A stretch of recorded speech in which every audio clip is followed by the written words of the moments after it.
Assalamualaikum warahmatullahi wabarakatuh. Jumpa dengan saya lagi, Neng Eva. Bagaimana kabar semuanya sobat-sobatku? Semoga sehat selalu dan dalam lindungan Allah Subhanahu wa taala. Amin.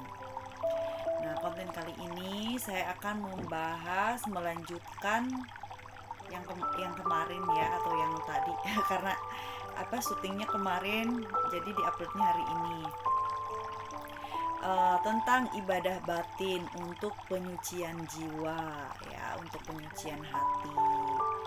Kita udah membahas tentang taubat, tentang jihad, tentang zuhud, ikhlas, sabar, tawakal, dan ridho. Dan sekarang kita lanjutannya itu tentang ibadah batin qanaah. Qanaah itu adalah menerima apa adanya atau merasa cukup dengan pemberian Allah atau yang Allah berikan kepada kita. Ya, ciri-ciri qanaah itu, nih misalkan kita habis mendapatkan rezeki atau membeli sesuatu, misalkan membeli HP gitu kan, misalkan tipe apa gitu kan, alhamdulillah gitu kan, alhamdulillah cukup diterima, cukup senang gitu kan, cukup bersyukur dengan HP yang ini. Tapi kalau yang belum qanaah itu biasanya kita beli HP nih, tahu-tahu kok nggak merasa puas. Nanti aku mau beli HP yang itu lagi deh kalau punya uang. Nah, itu berarti kalau masih ada perasaan nanti mau beli lagi deh, nanti mau beli lagi, atau nanti mau ini lagi, atau nanti mau yang itu. Padahal kita baru saja menerima yang ada gitu. Nah, itu berarti belum qanaah ya. Jadi bisa difahami kan antara yang qanaah atau yang belum tuh bagaimana. Kita koreksi diri, bagaimanakah kita dalam menerima pemberian itu agar kita itu merasa menerima apa adanya atau merasa cukup dengan yang ada yang kita terima itu, gitu kan. Nah, terus kalau orang sudah qanaah, nah biasanya timbul rasa syukur, alhamdulillah ya. Nah, syukur itu kan ada dua, ada dengan cara mengungkapkan dengan mengucapkan alhamdulillah atau terima kasih kepada Allah atau kepada seseorang yang memberikan sesuatu kepada kita, ya kan?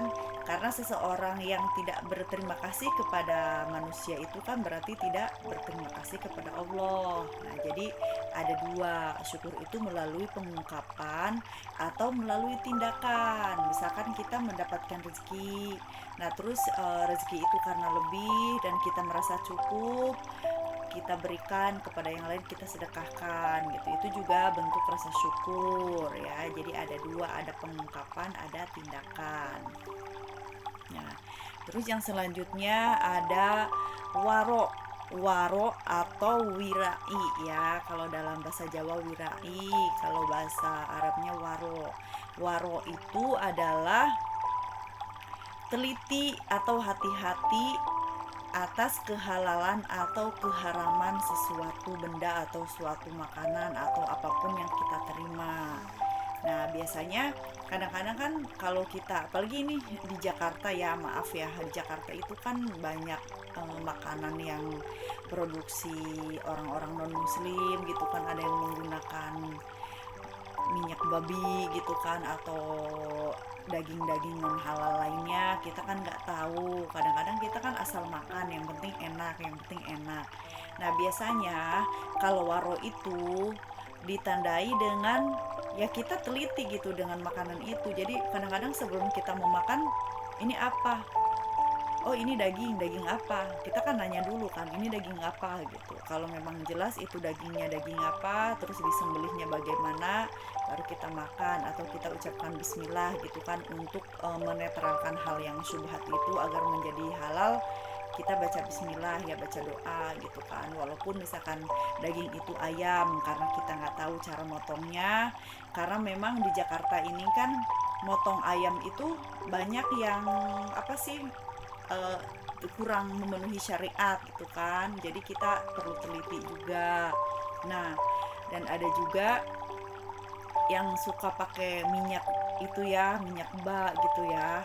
Nah itu kalau kita yang nggak ngerti, ini makanan contoh ya, misalkan mie ayam, kita tahu yang jualan itu misalkan non muslim, dan kebetulan mie ayam itu rasanya enak banget, emang enak banget dibandingkan dengan mie ayam yang lainnya yang buatan muslim gitu kan. Kalau orang yang nggak ngerti, orang yang belum waro, makan makan aja, ih enak enak enak enak enak gitu kan. Tapi kalau orang yang sudah waro, walaupun misalkan dia awalnya tidak curiga atau tidak tahu karena memang kebersihan hatinya tidak berprasangka buruk, tapi pada saat memakan itu biasanya kita dapat hidayah. Dapat hidayah ketika memakannya, kok ini enak banget ya. Padahal ini mie ini sama mie yang lainnya sama-sama mie. Ini apa yang beda? Tapi dari cara minyaknya itu, kita makan tuh minyaknya itu lebih melekat di lidah atau di mulut, ya kan. Nah biasanya itu minyak-minyak non halal itu seperti itu. Tapi karena kita tidak ada bukti itu minyaknya merek apa, buatannya dari mana, kan kita nggak mungkin nuduh orang kan. Atau misalkan melarang teman kita jangan dimakan, atau misalkan udah jangan makan, stop, itu nggak boleh. Karena kalau memang makanan itu belum habis, kita melarang orang itu makan, itu juga termasuk kedengkian. Nah hati-hati ya. Jadi dengki itu bukan cuma kita nggak suka atau benci ngelihat orang lain seneng gitu kan, tapi memang kita melarang makan walaupun makanan itu haram. Kalau memang belum selesai makan, jangan dilarang, biarkan saja. Karena kalau kita larang itu dengki, orang dia lagi nikmat gitu loh. Nah jadi itu dengki, itu ilmu dengki ya, ilmu dengki gitu. Tapi kita membahasnya ini tentang waro gitu.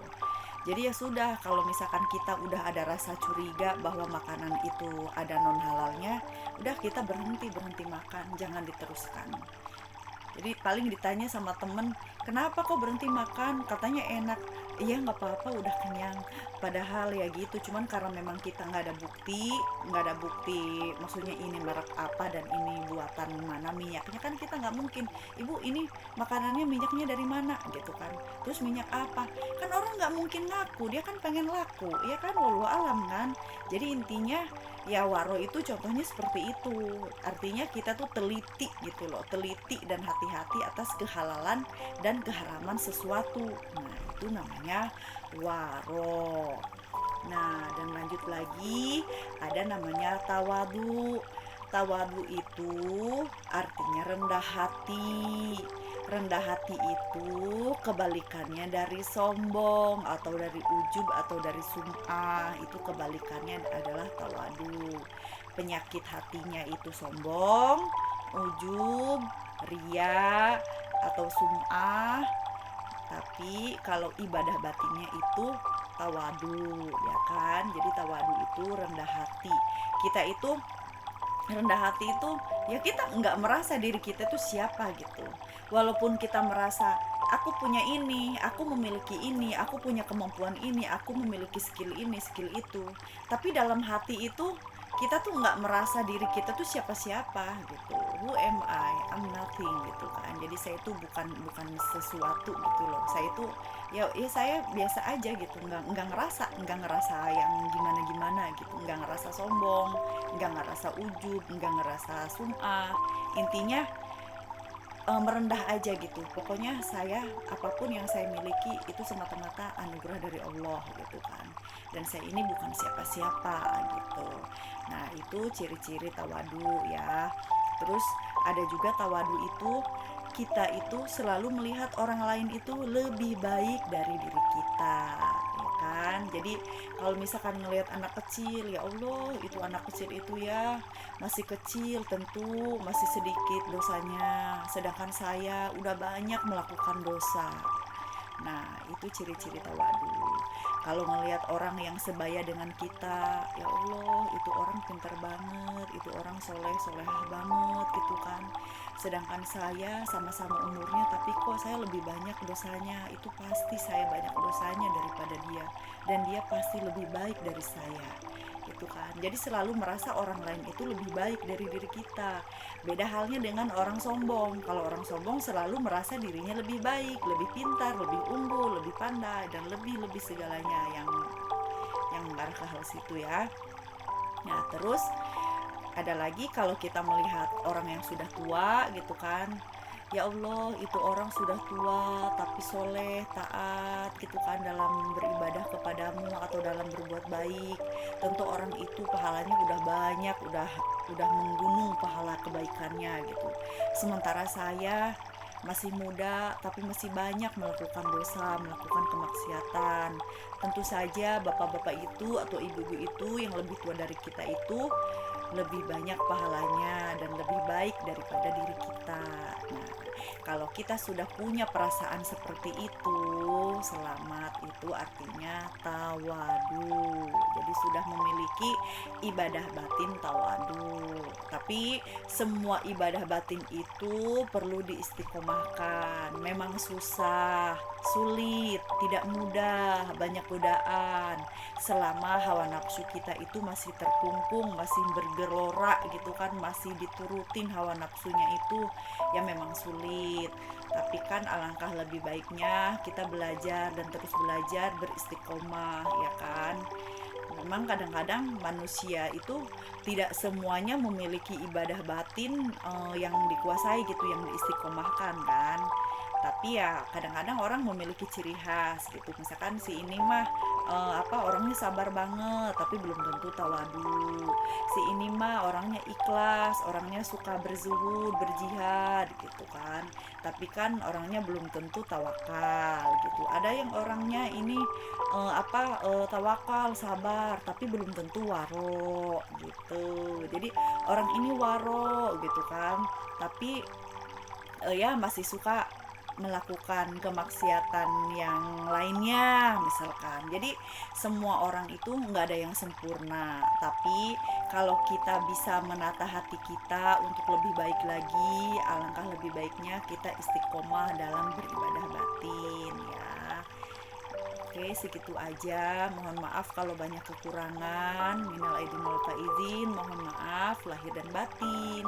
Wassalamualaikum warahmatullahi wabarakatuh.